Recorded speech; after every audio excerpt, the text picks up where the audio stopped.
हरियाणा विधानसभा चुनाव का बिगुल बज चुका है। प्रदेश की 90 विधानसभा सीटों पर अब 5 अक्टूबर को वोटिंग होनी है। मतदान की तारीख नजदीक है, जिसे देखते हुए सभी पार्टियां जोर शोर से चुनाव प्रचार में जुटी हैं। प्रदेश की सबसे बड़ी विधानसभा सीट बादशाहपुर पर सभी पार्टियों की नजर टिकी है।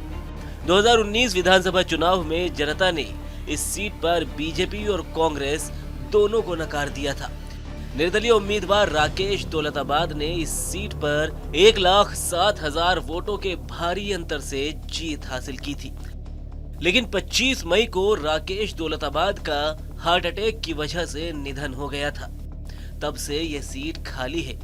बादशाहपुर की पंचायत ने इस सीट पर राकेश दौलताबाद की पत्नी कुमुदनी को चुनाव लड़ने के लिए तैयार किया है। पंचायत के समर्थन की वजह से कुमुदनी अब सूबे की सबसे बड़ी सीट से बतौर निर्दलीय उम्मीदवार चुनावी मैदान में है।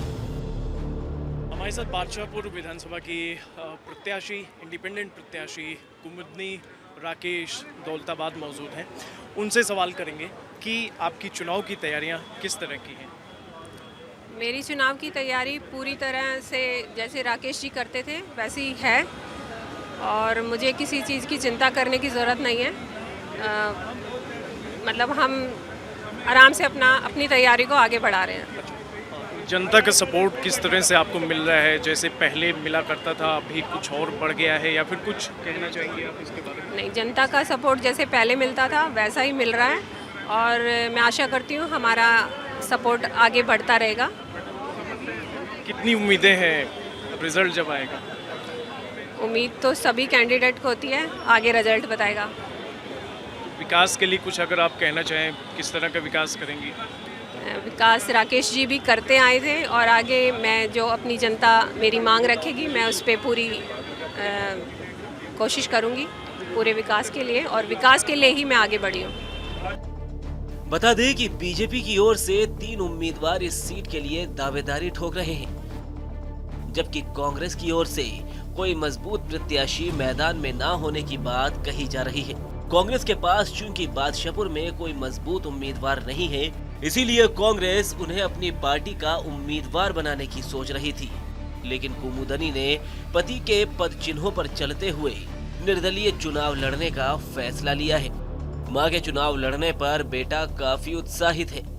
मिलिंद जी, अब आने वाला जो चुनाव है उसके लिए आप क्या कहना चाहेंगे? कितना उत्साह है, क्या है? आने वाले चुनाव के लिए हम बस ये कहना चाहेंगे कि ये जो चीज़ स्टार्ट की थी, ये मेरे पिताजी ने स्टार्ट की थी मेरे चाचा जी के साथ मिलके।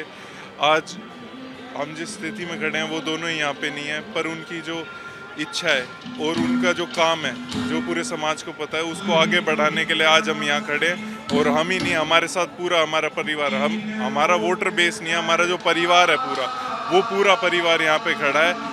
और आगे वाले चुनाव में हमारा राजनीति नहीं कार्यनीति मॉडल आगे चलेगा। पहले भी पापा उसकी बात करते हैं, आज हम खड़े होकर भी उसकी बात कर रहे हैं और कल परसों भी उसी की बात करेंगे। गुड़गांव लोकसभा क्षेत्र के अंतर्गत आने वाली 9 विधानसभा सीटों में से एक बादशाहपुर में तकरीबन 4.5 लाख मतदाता है। मतदाताओं के लिहाज से ये प्रदेश की सबसे बड़ी विधानसभा सीट है। प्रति व्यक्ति आय के हिसाब से बादशाहपुर हरियाणा की और संभवतः देश की सबसे अमीर विधानसभा है।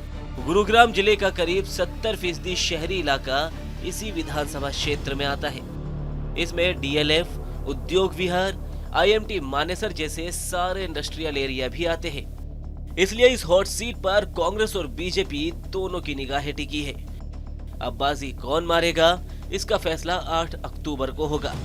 लेकिन जानकारों का कहना है कि कुमुदनी दौलताबाद दोनों पार्टियों के उम्मीदवारों को कड़ी टक्कर देने वाली है।